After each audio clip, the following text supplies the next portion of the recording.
பறிமுதல் செய்யப்பட்ட பல கோடி ரூபாய் பெறுமதியுடைய சொகுசு வாகனங்கள். நொடிப்பொழுதில் பறிக்கப்பட்ட இருவரின் உயிர். மலைக்குள் மாயமான மாணவர்கள் உள்ளிட்ட குழு. மலை உச்சியில் நேர்ந்த விபரீதம்.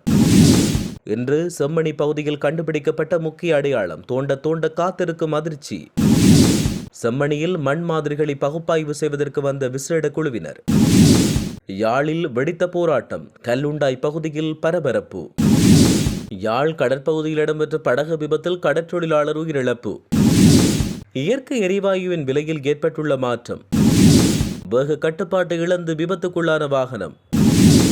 செம்மணி மனித புதைகுழியில் இராணுவத்தினரின் சடலங்கள். தேரர் குற்றச்சாட்டு. களுத்துறை பண்டாரகம பகுதியில் உள்ள வீடொன்றிலிருந்து சுமார் 3 கோடி ரூபாய் பெறுமதியுடைய 2 சொகுசு வாகனங்களை பாணந்துறை வலான மோசடி தடுப்பு பிரிவினர் கைப்பற்றியுள்ளனர். கைப்பற்றப்பட்ட வாகனங்களில் மிட்சுபிஷி மொன்டோசோ ஜீப் ரக வாகனம் ஒன்றும் சொகுசு கெரவன் வேன் ஒன்றும் அடங்குவதாக தெரிவிக்கப்பட்டுள்ளது. குறித்த வாகனங்கள் நாட்டுக்குள் கொண்டுவரப்பட்டுள்ளதை உறுதி செய்யும் ஆவணங்கள் இல்லாத நிலையில் அவை கைப்பற்றப்பட்டுள்ளன.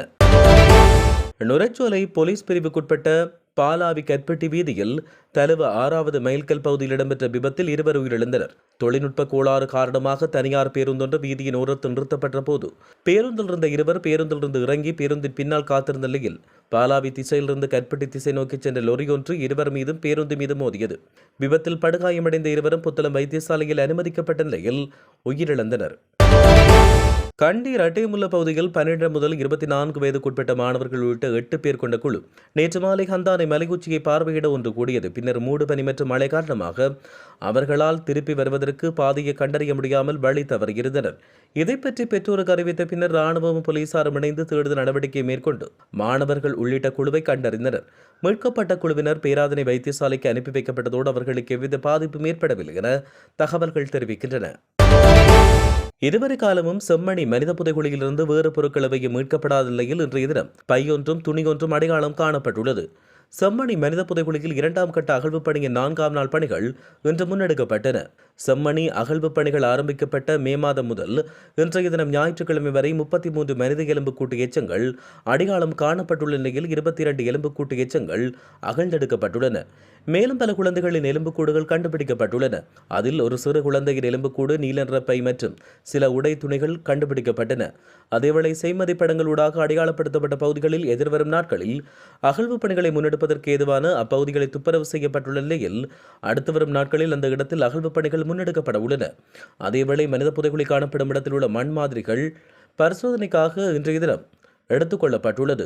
அகழ்வு பணிக்கான செலவின பாதடாக 12 மில்லியன் வழங்கப்பட்ட போதிலும் அதற்கு அண்மித்த தொகையை ஒதுக்கீடு செய்யப்பட்டுள்ளதாக தெரிவிக்கப்பட்டுள்ளது. அதேவேளை இன்றைய தினம் ஞாயிற்றுக்கிழமை அகழ்வு பணிகள் மதியம் 1 மணியுடன் நிறைவு பெற்றதோடு நாளைய தினம் திங்கட்கிழமை காலை அகழ்வு பணிகள் முன்னெடுக்கப்பட உள்ளது. யாழ்ப்பாணம் செம்மணி சிந்துபாத்தி இந்து மயானத்தில் மண் மாதிரி பரிசோதனைகளை மேற்கொள்ள பிரத்யேக குழு ஒன்று நியமிக்கப்பட்டுள்ளது.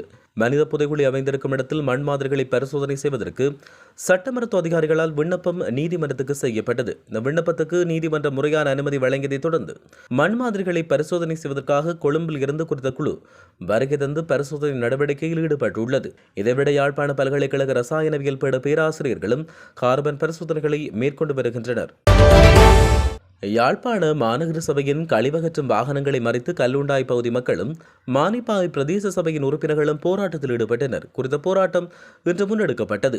யாழ்ப்பாண மாநகர சபையினர் தமது எல்லைக்குள் சேகரிக்கின்ற மருத்துவ கழிவு, மலக்கழிவு, பிளாஸ்டிக் கழிவு, விலங்கு கழிவு உட்பட பல கழிவுகளை மானிப்பாய் பிரதேச சபையின் எல்லைக்குட்பட்ட கல்லுண்டாய் பகுதியில் உள்ள பகுதியில் கொட்டுவதால் அதை நிறுத்தும்படி கோரி இந்த போராட்டம் முன்னெடுக்கப்பட்டது. இதன்போது இன்று மாநகர சபை கழிவுகளை ஏற்றி வந்த உளவு இயந்திரங்கள் வழிமறிக்கப்பட்டன. மலக்கழிவு வந்த மாநகர சபையின் வாகனம் உடனடியாக திரும்பிச் சென்றது. வழமையாக குறித்த பகுதிக்குள் கொட்டப்படும் கழிவுக்கு தீ வைக்கப்படுகிறது. இது குறித்து பல தடவைகள் செய்திகள் வெளியாகின. இந்நிலையில் நேற்றைய தினம் தீ மூட்டிய நிலையில் அந்த தீ இன்று வரை எரிந்து கொண்டிருப்பதோடு வீதியில் போக்குவரத்தில் ஈடுபடும் பயணிகளுக்கும் அண்டிய சூழலில் வசிக்கும் மக்களுக்கும் பாதிப்பை ஏற்படுத்தியுள்ளது. கல்லுண்டாய் பகுதியில் குப்பைகளை கொட்டுவதால் அயலில் வசிக்கும் மக்கள் சுகாதார பிரச்சனைகள் உள்ளிட்ட பல இன்னல்களுக்கு முகம் கொடுத்து வருவதோடு நிலத்தடி நீர் மாசடைவதால் அயல் கிராம நன்னீர் நிலைகளும் பாதிக்கப்பட்டு வருவதால் குப்பைகளை கொட்ட வேண்டாம் என பல வருட காலமாக அந்த பகுதி மக்கள் கோரிக்கை முன்வைத்து வருகின்றனர். அத்துடன் பல்வேறு சந்தர்ப்பங்கள் போராட்டங்களில் ஈடுபட்ட போதிலும் அரசியல்வாதிகள் அதிகாரிகளின் வாக்குறுதிகளை நம்பி போராட்டங்களை தற்காலிகமாக இடைநிறுத்தி வந்தனர். ஆனாலும் மக்களின் எதிர்ப்புகளையும் மீறி தொடர்ந்து மாநகர சபை கல்லுண்டாய் பகுதியில் குப்பைகளை கொட்டி வருகிறது. குறித்த பகுதிக்கு நேற்றிரவு நாடாளுமன்ற உறுப்பினர் இளங்குமரன் வருகை தந்து பிரச்சனையை ஆராய்ந்ததாகவும் இதுவரை மானிப்பாய் பிரதேச சபையின் தவிசாளர் களத்துக்கு வருகை தரவில்லை என்றும் மக்கள் தெரிவித்தனர். யாழ் வடமராட்சி கிழக்கு நாகர்கோயில் கடற்பகுதியில் இடம்பெற்ற படகு விபத்தில் காயமுற்றவர் சிகிச்சை பலனின்றி உயிரிழந்தார். இந்த சம்பவம் இன்று இடம்பெற்றது. சம்பவம் தொடர்பில் தெரிய வருகையில் கடற்றொழிலாளர் இன்று அதிகாலை நாகர்கோயில் கடற்பகுதியில் படகுகளை கழுவிக்கொண்டிருந்த போது அலையின் சீற்றத்தில் சிக்குண்ட படகு அவர் மேல் கவிழ்ந்து விழுந்தது. இந்த நிலையில் பலத்த காயமடைந்த கடற்றொழிலாளர் பருத்தித்துறை வைத்தியசாலையில் அனுமதிக்கப்பட்டு அவசர சிகிச்சை பிரிவில் சிகிச்சை பெற்று வந்த நிலையில் சிகிச்சை பலனின்றி உயிரிழந்துள்ளதாக தெரிவிக்கப்பட்டுள்ளது.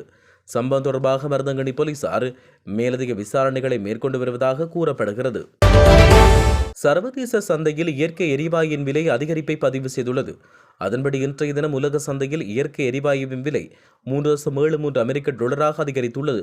அத்துடன் சர்வதேச சந்தையில் மசகு எண்ணெய் பீப்பாய் ஒன்றின் விலை $65.52 அதிகரித்துள்ளது. திருகோணமலை குரவப்புத்தானை பிரதான வீதியின் வெல்வேரி பகுதியில் டிமோ பட்டா லொரி ஒன்று வேக கட்டுப்பாட்டை இழந்து வீதியை விட்டு விலகி விபத்துக்குள்ளானது. இந்த சம்பவம் இன்று இடம்பெற்றது.